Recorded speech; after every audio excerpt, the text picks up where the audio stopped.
The Good Life has captivated millions of viewers with its warm, humorous, and profound story about friendship, love, and the desire to live simply.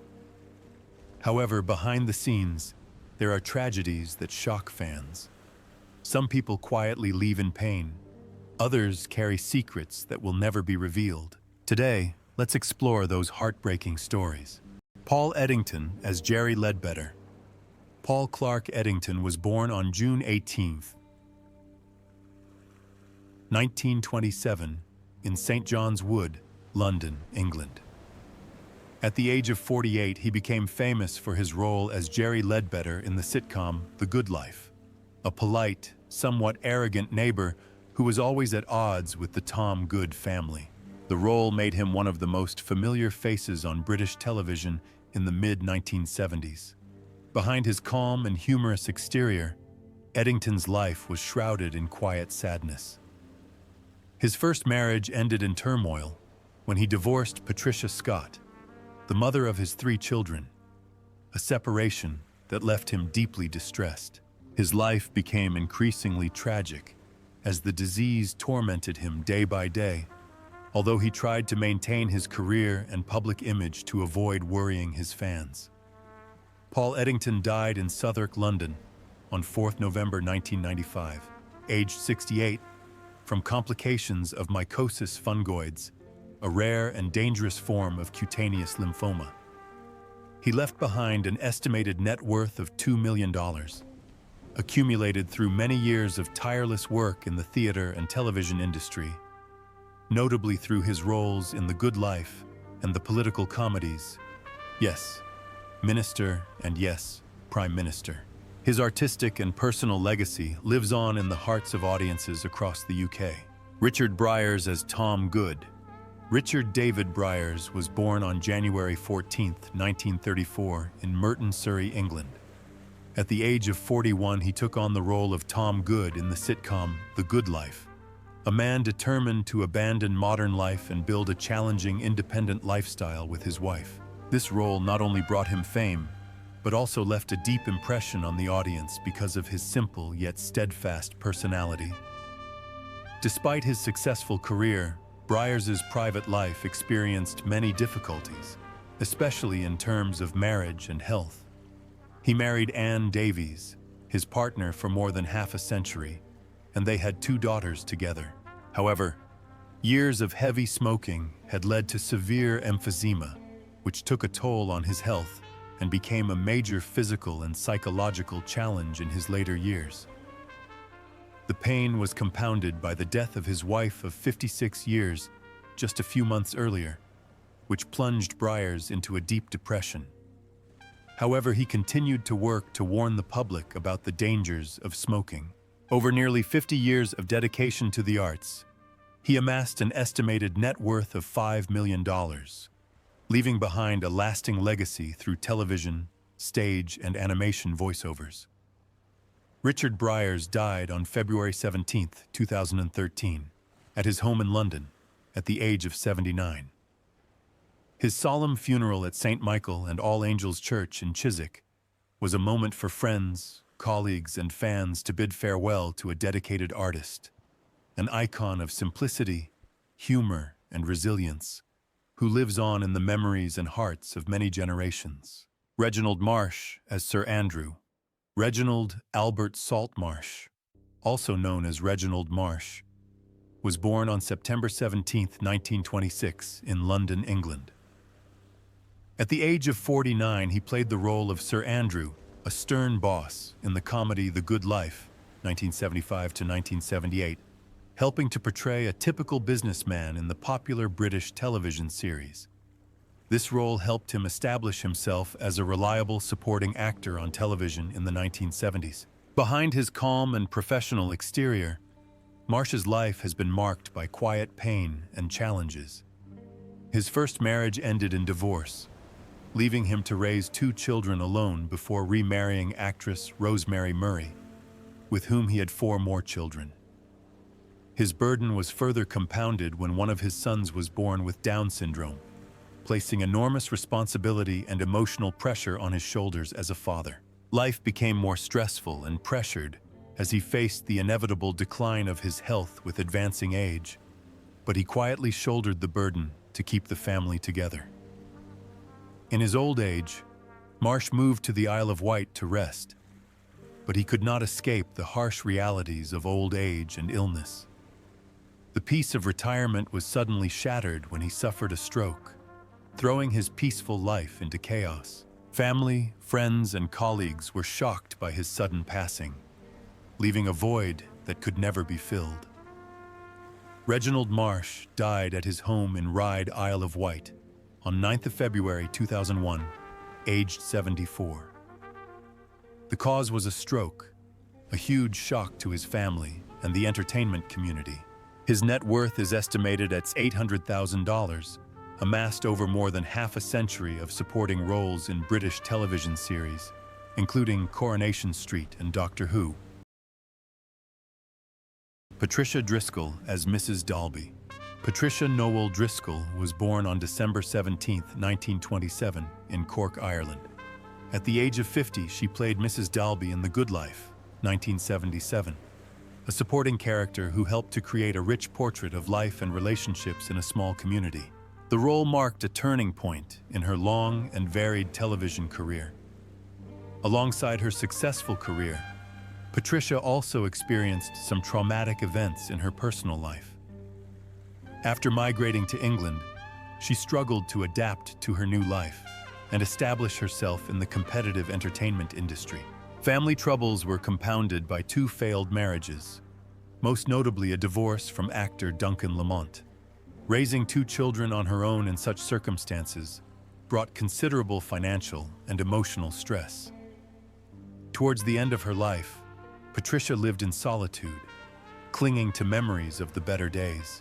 In the public eye, she remained associated with notable television and film work, such as The Adventures of Robin Hood, in which she played Maid Marian, a children's comic, in 1955 and 1957, and appearances in Danger Man and Into the Labyrinth. However, behind the spotlight, she quietly retired from the screen, battling illness and the emotional void of old age, while maintaining her vitality and passion for art until the end of her life. Patricia Driscoll died in Kent on January 2, 2020, at the age of 92. Despite her advanced age, she passed away peacefully after a long battle with illness and loneliness. Her net worth is estimated at $1 million, amassed through a prolific acting career that included notable roles such as Maid Marian in The Adventures of Robin Hood and Mrs. Dalby in The Good Life. Her artistic legacy lives on in the hearts of her fans and in British television history. George Cole as Mr. Downes. George Edward Cole was born on April 22, 1925, in Tooting, London, England. At the age of 53, he appeared on The Good Life as Mr. Downes, a bank manager, in a 1978 episode. Although the role was quite small, it added a certain charm to the popular sitcom. However, the role he is most associated with is Arthur Daly in the series Minder, which aired from 1979 to 1994. George Cole's life was full of suffering and challenges. Born out of wedlock and abandoned as a child, he was adopted by actor Alistair Sim and his wife, who introduced him to the world of acting. However, his long-term gambling addiction cost him a significant amount of money, putting financial and emotional strain on his personal life. These difficulties, coupled with personal upheavals such as his divorce from his first wife, Eileen Moore, despite having 2 children, led to periods of stress and loneliness.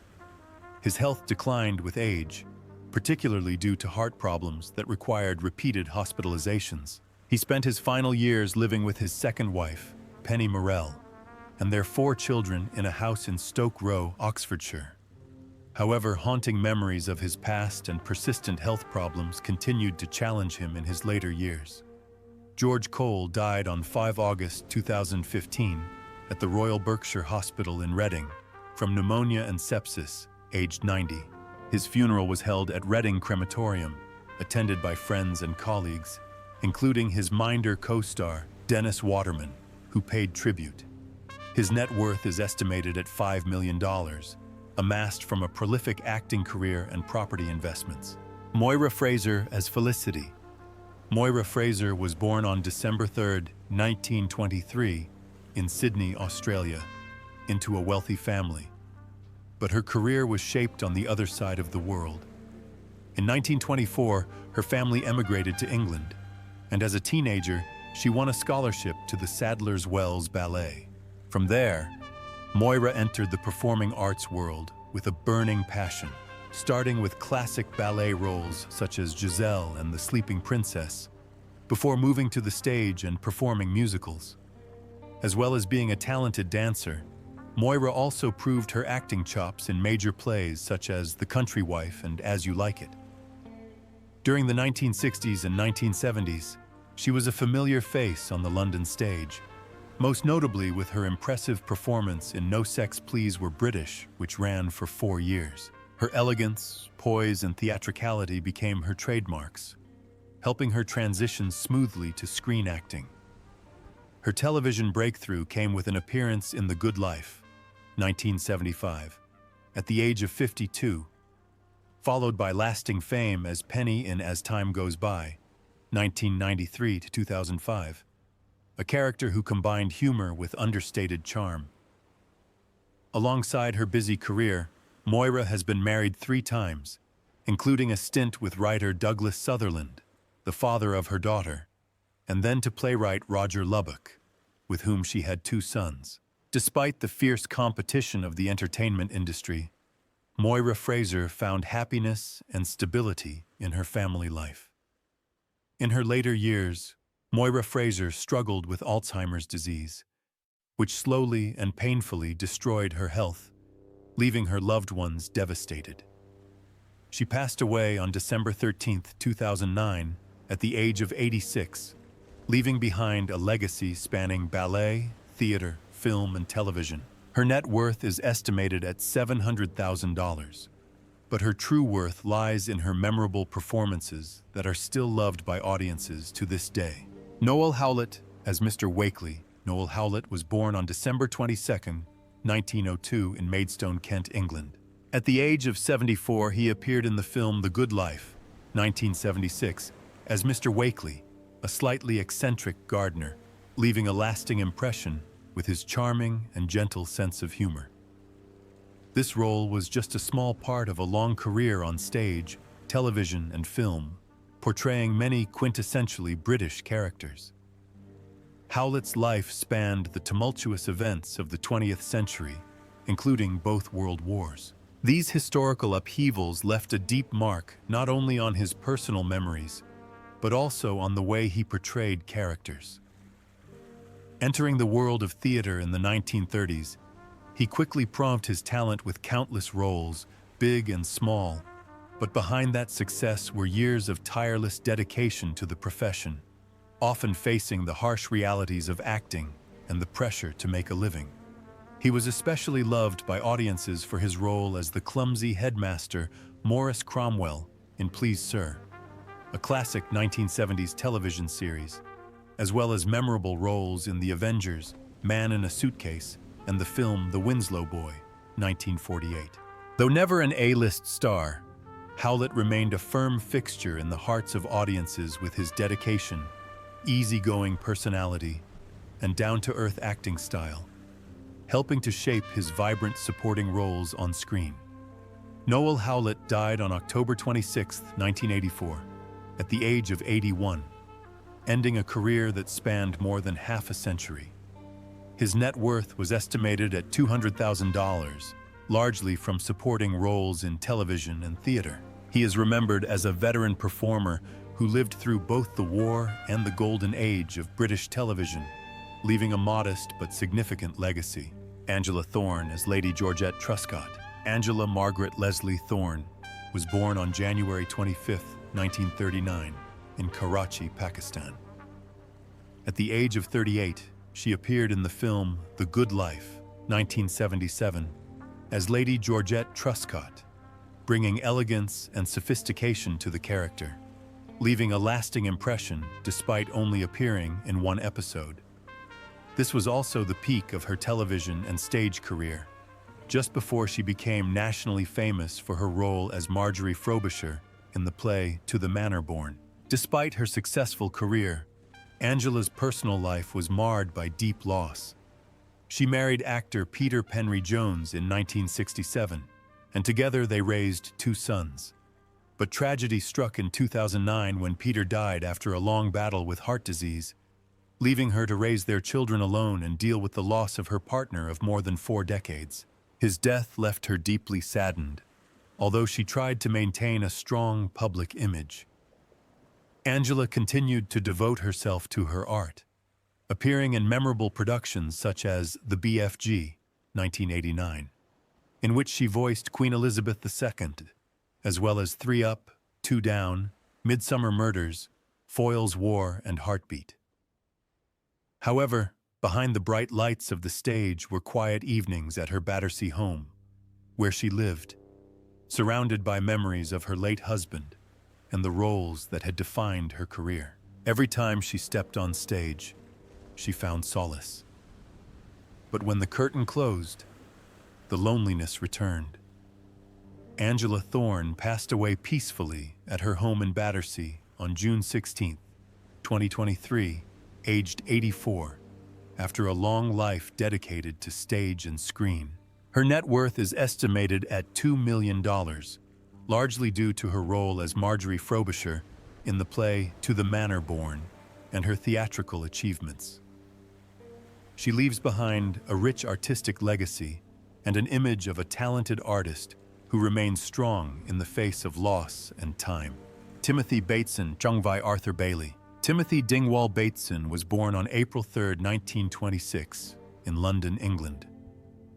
At the age of 50, he appeared in the play The Good Life, 1976, as Arthur Bailey, bringing a touch of comic relief to the play. This was just a small highlight in a decades-long career that saw him work in various fields of stage, television, and film, captivating audiences with his refined performances and distinctive voice. Despite coming from an educated and well-off family, Bateson's life was not always smooth. He lived through World War II, witnessing the loss and turmoil of a generation. Later in life, failing health forced him to cut back on work, which cost him many acting opportunities. Despite his perseverance, his career was not without its share of financial worries and insecurities that many older performers face in the challenging entertainment industry. In 1953, he married actress Sheila Shand Gibbs, and the couple remained together for life, raising 3 children. Their enduring marriage paralleled his artistic journey, from roles such as appearing in the Doctor Who series The Ribose Operation, to voicing the creature in Harry Potter and The Order of the Phoenix. The unwavering support of his wife and children helped him overcome challenges in his career, especially when his health began to fail, allowing him to maintain his passion for performing. Timothy Bateson died in London on September 15, 2009, at the age of 83, after a period of failing health.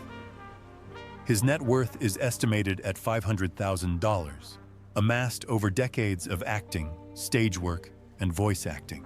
He leaves behind a rich artistic legacy, remembered by colleagues and audiences as a dedicated artist who persevered through life's challenges to maintain his passion for his craft. Charmian May as Mrs. Weaver, Charmian Rosemary May, was born on 16 June 1937 in Pembroke, Hampshire, England. In 1976, at the age of 39, she appeared in The Good Life in a role that was characterized by her distinctive charm, creating a special bond with British television audiences. Although not a top star, her presence always brings vitality and sophistication to the scenes she participates in. Few people know that behind the calm exterior, Charmian has gone through a challenging career journey. As a supporting actress in a fiercely competitive industry, she had to work tirelessly to prove her worth in every scene and every line. Each role, no matter how small, was the result of perseverance and an unwavering love of her craft, qualities that few can maintain over decades. She left her mark in works such as Keeping Up Appearances, The Upper Hand, Bridget Jones's Diary, The Worst Witch, and The Fall and Rise of Reginald Perrin. Although her personal life was never a subject of much press, Charmian devoted her heart to the stage and screen. She shone in the big theaters with plays like The Importance of Being Earnest, and gave brilliant performances in '84, Charing Cross Road, proving that her talents were not limited to the small screen. Charmian May died of cancer on 24 October 2002, aged 65. Her passing left a quiet but profound void in the hearts of her colleagues and fans. Her net worth is estimated at $500,000, a modest sum compared to many stars, but the result of a lifetime of dedication to the arts. For audiences, Charmian's legacy is not just in numbers, but in the moments she made them smile or cry on screen. Tony Selby as Sam Anthony. Samuel Selby was born on 26 February 1938 in Lambeth, London, England. At the age of 37, he appeared in a supporting role in the sitcom The Good Life, 1975, at a time when television audiences knew him widely for his role as Corporal Percy Marsh in Get Some In. This role, along with numerous other television appearances in the 1970s, helped to establish Selby as a household name and launch a career that has spanned more than 7 decades. Born into a poor family in Lambeth, Selby's childhood was marked by cramped housing and his parents' struggles. He began amateur boxing before finding his fissure into acting, a path that was not easy as he had to overcome prejudice and lack of resources to find opportunities.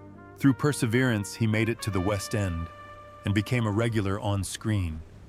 Although behind the scenes, there was the quiet sacrifice and loneliness of an artist who had devoted his life to his craft.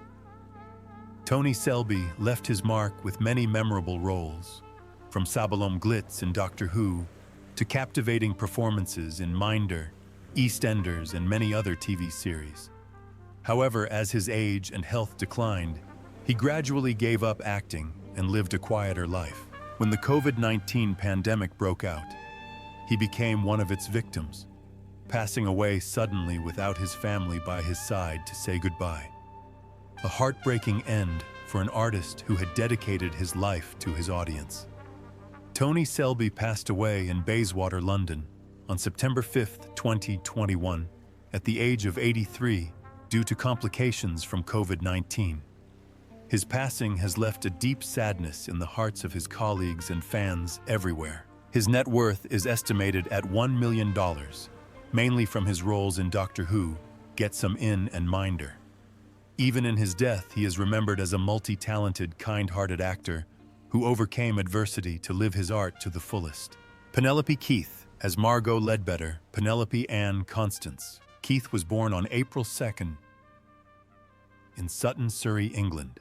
At the age of 35, she transformed into Margot Ledbetter in the legendary sitcom The Good Life, 1975 to 1978, portraying a humorous, sophisticated, but witty lady who became a true icon of British television. The success of this role quickly made Penelope one of the most beloved actresses in the country, opening a brilliant new chapter in a career that spanned decades.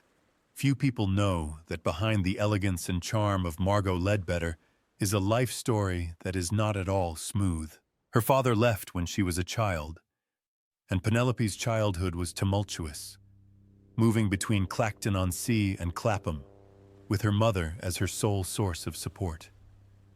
Rejected by a prestigious drama school for being too tall, she enrolled at the Webber Douglas Academy while working nights in a hotel to make ends meet.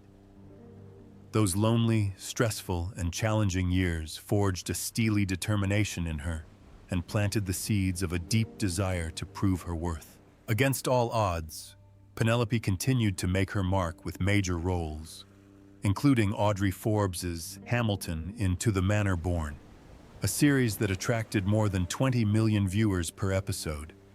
as well as the sitcoms Executive Stress, No Job for a Lady, and Next of Kin. In 1978, she married Rodney Timpson, a policeman who had worked as a bouncer at the Chichester Theatre, where she performed. A decade later, they adopted 2 brothers, creating the family home she never knew as a child. Amidst the bright spotlights and the applause of the audience, Penelope finds peaceful happiness in her garden and the laughter of her family. As of 2025, Penelope Keith is still a healthy 84 years old, living in Milford, Surrey, and continuing to participate in artistic and charitable activities. She has never publicly faced a serious health crisis, but she has lived a life full of ups and downs to maintain her place in the hearts of audiences. Her net worth is estimated at $8 million, built from her many classic stage and television roles, personal projects, and the cultural legacy she left behind in British entertainment.